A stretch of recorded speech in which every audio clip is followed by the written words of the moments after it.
if I can find a Zuckuss in the first place, and I will get my Zuckuss.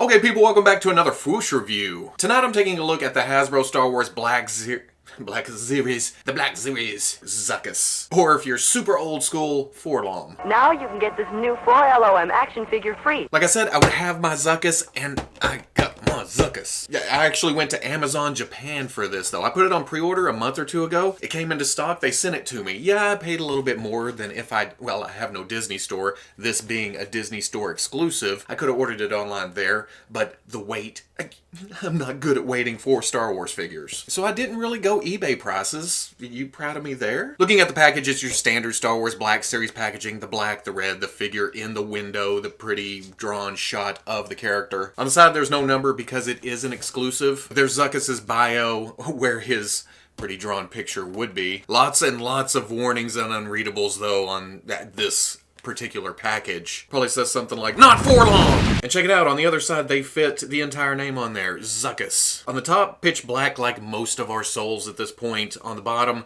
legalese, barcode's covered up, I guess, again, overseas. But I'm gonna get this out of the package and see how he stacks up with the rest of the bounty hunter so far. And there we go, all out of the package, and back when they announced this, I knew I'd like it, but damn it, I like it. Now, this being a completely cloth-covered figure, going over the sculpt, it's essentially the head, the harness, the hands peeking out of the sleeves, and the boots kind of coming out from under the robe. But what you do see is nicely sculpted. You have the three-fingered hands, fantastically done. The harness and the, whatever this is, and then on the back too, it has a crosshatch pattern, making it look very leathery. And that's on top of the seams being raised. You have the pouches with the nice wrinkles in it, the gearbox, whatever this is on the back, looking very techy. Same thing, pouches on the front. And as far as paint goes, there's a couple of different colors used here, and then a brown wash to bring out the details. Not so much on the hands though, it's just kind of a beige color. Same thing with the legs underneath,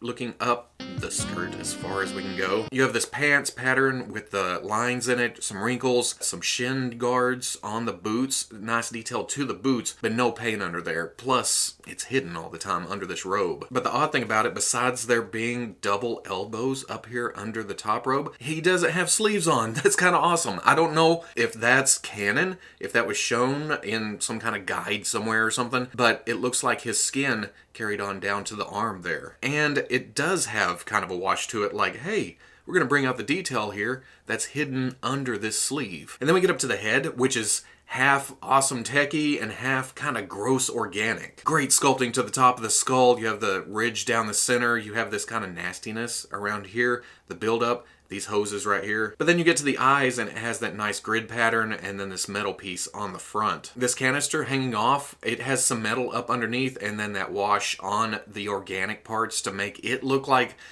is that growing out of them or what's going on there? And I thought about ripping the harness off and taking the robe off and seeing what the body is underneath. But essentially the torso just kind of looks like it's this pants pattern carried all the way up.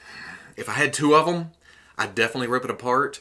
But this harness seems to be all one piece except for being glued together right there. Even this head part, these hoses or tubes or whatever come all the way down, come up under and are glued up under the belt right there. There's an extra tube glued in right here attached to the leather part. This tube coming off the canister goes up here, is glued under the head. Same thing here, and unless it is part of the sculpt, this is a little bit flimsy. There's been a couple of times I've turned the head and I thought, ooh, that's gonna come, but I'm not too worried about that. And then on top of that, the cloth, yes, being in this scale, it looks a little bulky, but I like how they did this, I don't know, camouflage pattern. It's almost like they splattered bleach on a brown robe. So it looks aged, and it could have been just a plain, simple brown robe, but they went out of their way to put a little extra detail into the look of it. And being as bulky as it is, I thought it'd get in the way of stuff. Nope, it still comes up. Double elbow comes most of the way up. Same with the legs, it opens up. Look, you can get all the way out. It doesn't get in the way at all. Also, on top of that, I'm afraid to pop the head because you could see that bar up in there. This ball is really sunk into the skull and then down into the body. So it's a dumbbell joint, ball on top and bottom,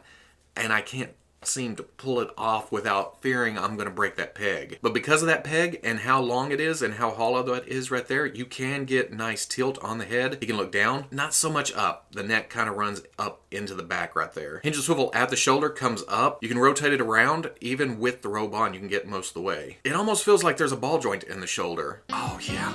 I'm gonna have to get another one of these and rip this apart, see what's under there.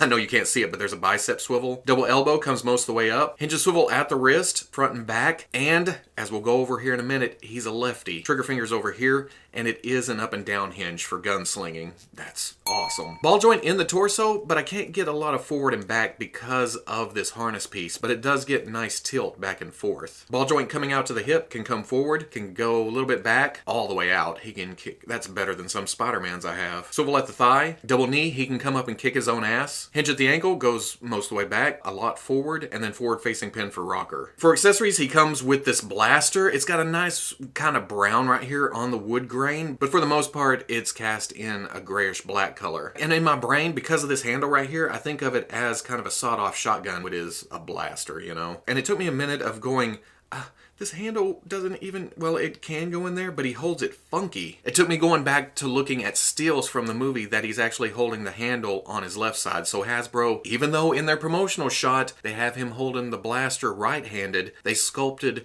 the trigger finger on the left hand. And to get it in there, you gotta kinda have him holding it like so, kind of at an angle. But because of the up and down hinge, you can bring it down and he can shoot straight. In fact, holding the blaster like so, he kind of looks more badass than he has any right to be. For comparison, here he is with Forlom. I always think of these guys as a pair, and I know they should be, but it's even in my brain, they go everywhere together. And good size. I knew Zuckuss was going to be a little bit small, and he seems a little bit too small until you get to shots like this, and you stand all the bounty hunters beside each other.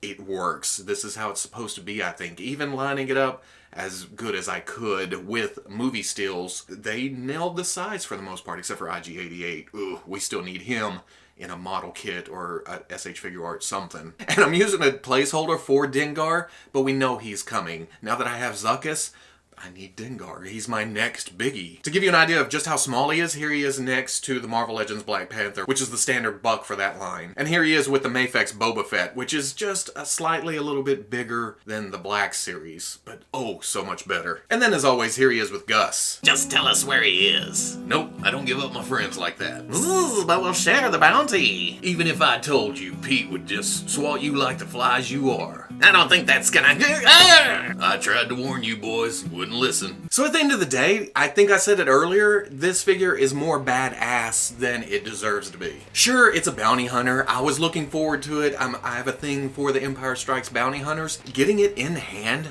after hyping myself up as much as I did, it doesn't disappoint at all. I know some people don't dig on the cloth, but it's a little bit hidden here. They did nice things to it. You can see the seams, of course. The stitching is a little bit thick, but that kind of stained pattern all over it makes it blend in with the sculpted parts a little bit better. Especially when you get it into a pose and get some wrinkles into it, it just comes off a little bit better. But foregoing all that, he just moves and stands way better than I expected him to. We've seen it in the past with them hiding double elbows under cloth. Kind of expected it here, but to see it in action, to see it in actual motion, yeah, it totally works. After a couple pictures, I was afraid he'd be too small. He's supposed to be a little bit small. I think they nailed it. I think they're right in the sweet spot with the sizes when it comes to these guys, except for IG-88. I say it every time, actually. We need a new IG-88. And then Dengar is looking fantastic. I can't wait for him to come out, which shouldn't be too long. He's in the next assortment, I think. I'm not quite sure. But Zuckuss satisfies me for the moment until we start hearing sightings of the next wave. This is exactly what Hasbro should be doing. Now, I don't hate the sequels at all. Right now, we have a lull in movies. Solo's past, we have a year and a half until the next movie. Hasbro should be pumping out some classic characters right now. Get the OT crowd back into the line after kind of a glut of sequel figures. And they are doing that, but you know me. More. I need more. Give me more. And then next year kick into the prequels like they said they would at San Diego. Then bring in more sequels at the end of the year. And then we'll just get right back into the rotation. 40th of Empire will be after that. Yeah, there you go. Now, if you're looking at Zuckuss and you didn't get Boba Fett or Bosk from before, they said they are re-releasing those earlier in the year next year. So have no fear of, why am I going to grab Zuckuss if I can't have the rest of the bounty hunters? Hasbro seems to have you covered. And if you can't tell by the tone of my voice, god dang, I'm super happy right now. I'm so pleased with this. So if you like the review, comment, like, subscribe. I'll catch you on the Fwoosh.